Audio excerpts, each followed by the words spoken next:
अस्सलाम वालेकुम। आज हम मैट्रिक क्लास की फ़िज़िक्स का चैप्टर नंबर 3 करेंगे, propagation and reflection of light.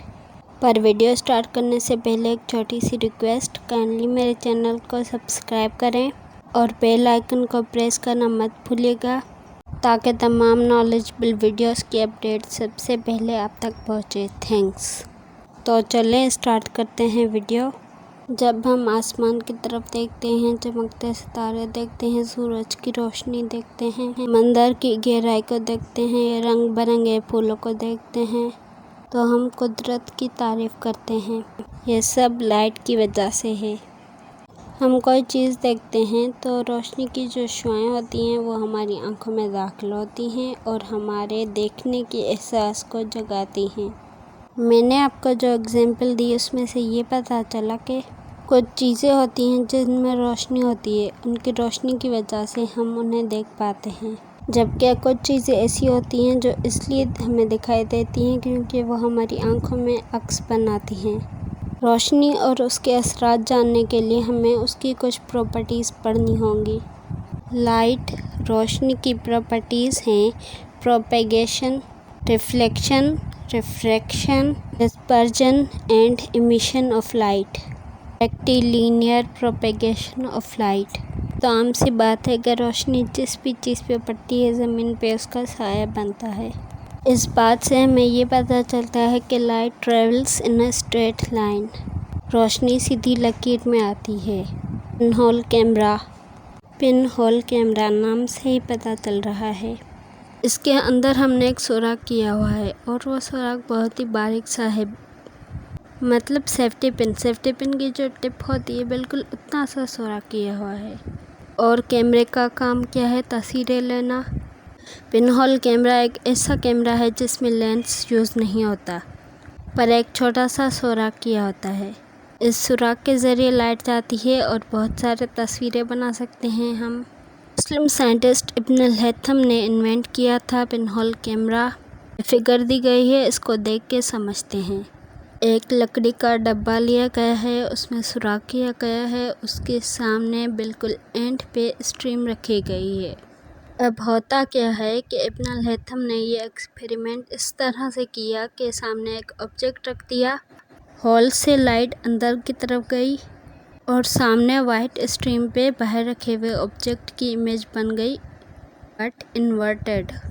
और इस बॉक्स को हर तरफ से कम्प्लीटली बंद किया होता है, मतलब अंदर बिल्कुल अंधेरा होता है। फिगर तो हमने इस पोजीशन ली है, बट असल में ये पूरा बॉक्स अंदर से सिर्फ अंधेरा होता है। इसका मतलब ये है कि इस बॉक्स को लाइट प्रूफ होना चाहिए, मतलब लाइट इसके अंदर ना जा सके। तो एक ऐसा बॉक्स लेना है जो लाइट प्रूफ हो, और इस स्क्रीन पे एक ऐसा मटेरियल लगा हुआ है जो कि लाइट को रिफ्लेक्ट करे। जैसे हमने एल्युमिनियम फॉयल देखा है या सिल्वर का कोई भी एक छोटा सा टुकड़ा देखा है जो चमकता हो, और इस बॉक्स को पूरा बंद किया जाता है, मतलब ऐसा कोई भी कोना नहीं छोड़ा जाता जिससे लाइट अंदर जाए। यहाँ पे सिर्फ एक ही सुराख ऐसा है जिससे लाइट अंदर जाती है और इन्वर्टेड इमेज बनाती है। ये था पिन होल कैमरा और उसकी वर्किंग। Reflection of light. दुनिया में बहुत सी चीज़ें ऐसी हैं जिनके पास अपनी रोशनी नहीं होती। हमारे पूरे सोलर सिस्टम में सूरज ही एक ऐसी चीज़ है जिसके पास अपनी रोशनी होती है। बाकी एक प्लेनेट मर्क्यूरी और चाँद के पास अपनी रोशनी नहीं होती। अगर रोशनी एक चीज़ से दूसरी चीज़ की तरफ जाती है तो उसकी आधी रोशनी रिफ्लेक्ट होती है और आधी रोशनी एब्जॉर्ब होती है। आधी रोशनी सामने वाली चीज़ में ट्रांसफ़र होती है। जो रोशनी एक चीज़ से दूसरी चीज़ में ट्रांसफ़र होती है उसे हम रिफ्रैक्शन कहते हैं। रिफ्लेक्शन का अमल हमारी रोज़मर्रा की ज़िंदगी में इस्तेमाल होता है। मिसाल, जहाज़ की एहतियात से लैंडिंग हो, इसलिए रेडार वेव्स रिफ्लेक्ट होते हैं। Loss of reflection. We all know that light travels in a straight line. जब लाइट एक ऑब्जेक्ट से दूसरे ऑब्जेक्ट में एंटर होती है तो उसका आधा हिस्सा एब्जॉर्ब होता है, आधा रिफ्लेक्ट होता है और आधा रिफ्रैक्ट होता है। हमारे सामने कुछ चीज़ें ऐसी हैं जिनमें लाइट एंटर होती है फिर रिफ्लेक्ट हो जाती है। लेकिन कुछ चीज़ें ऐसी हैं जिनमें लाइट एंटर होके उनमें एब्जॉर्ब हो जाती है। ऐसा क्यों है, ये जानने के लिए रिफ्लेक्शन के कुछ लॉस बनाए गए हैं।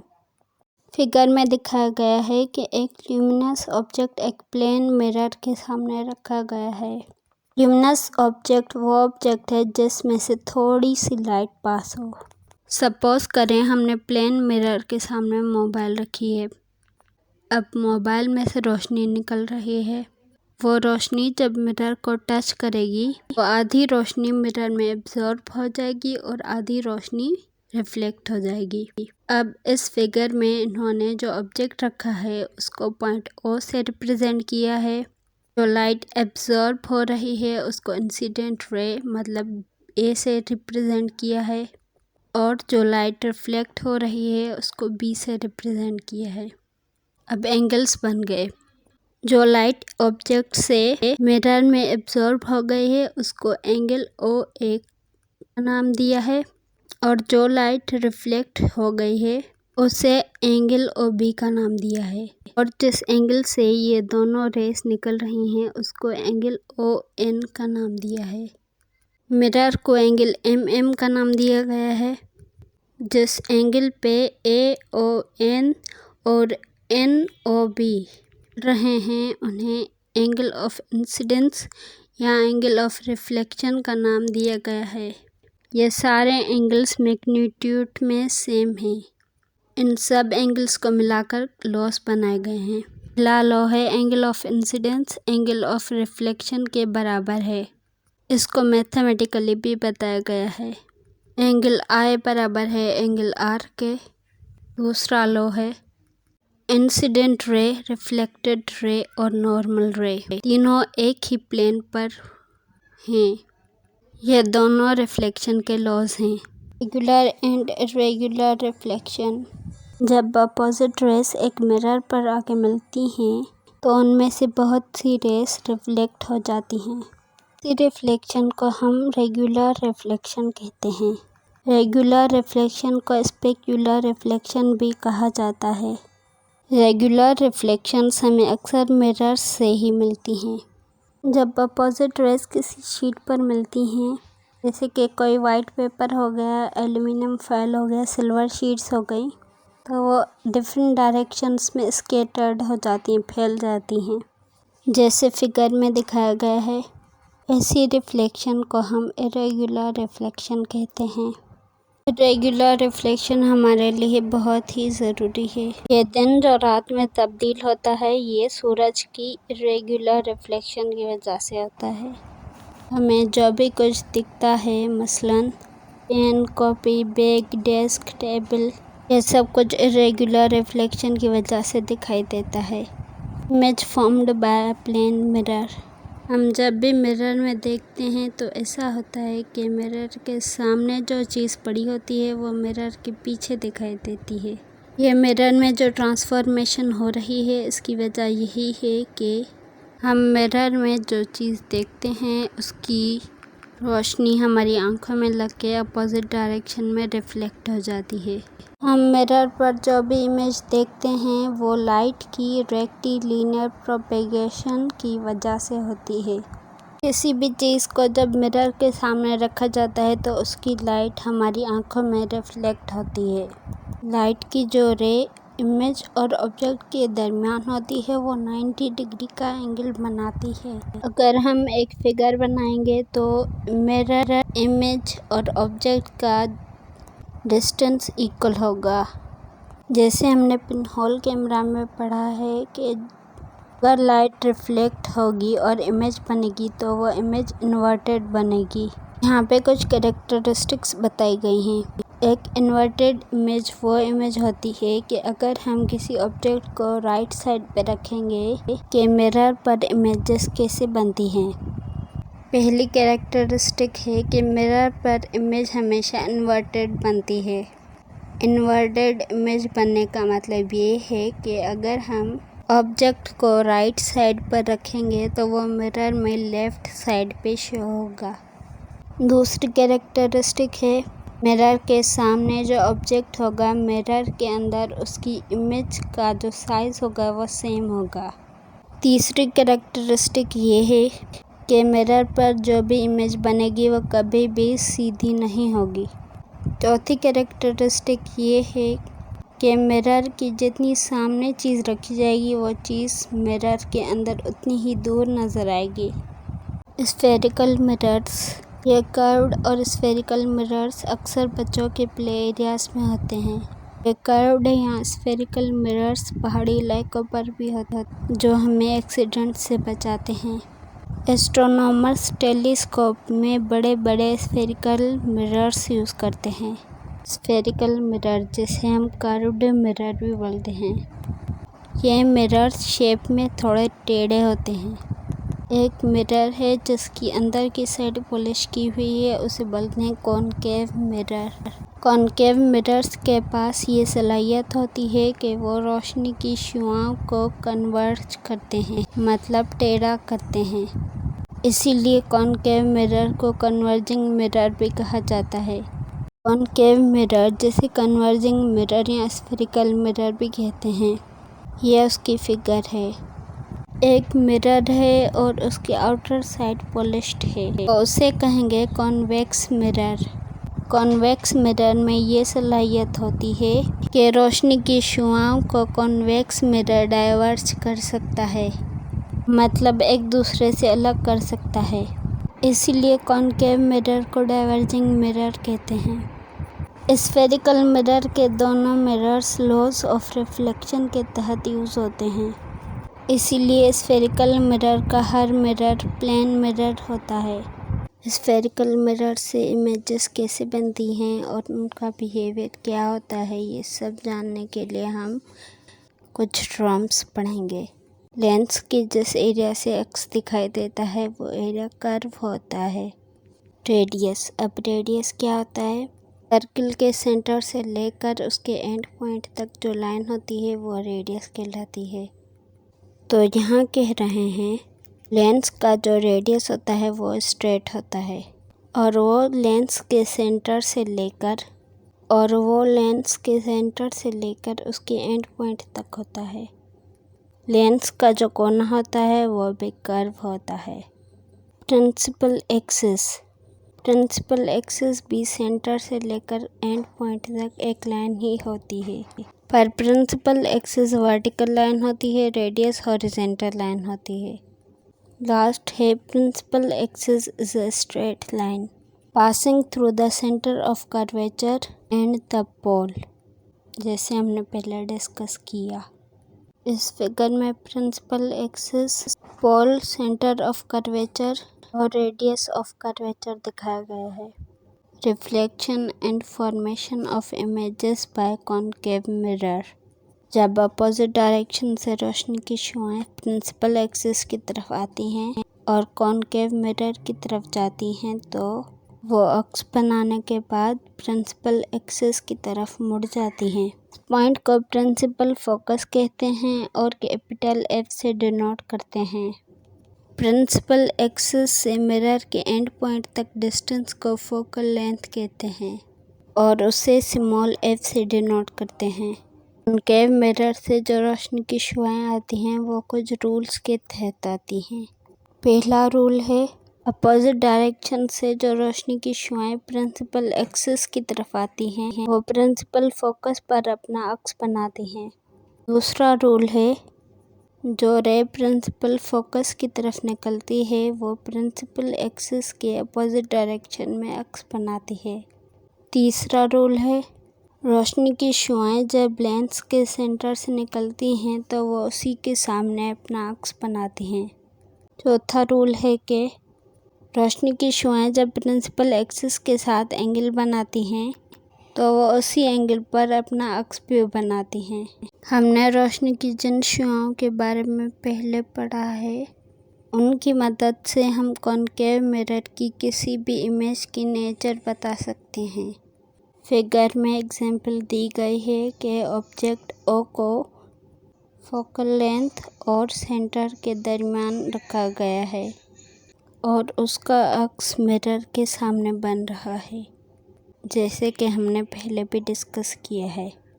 Reflection and formation of image by convex mirror, convex mirror में रोशनी की जो शुआएं निकलती हैं वो अक्स बनाने के बाद किसी भी पॉइंट पर नहीं मिलती।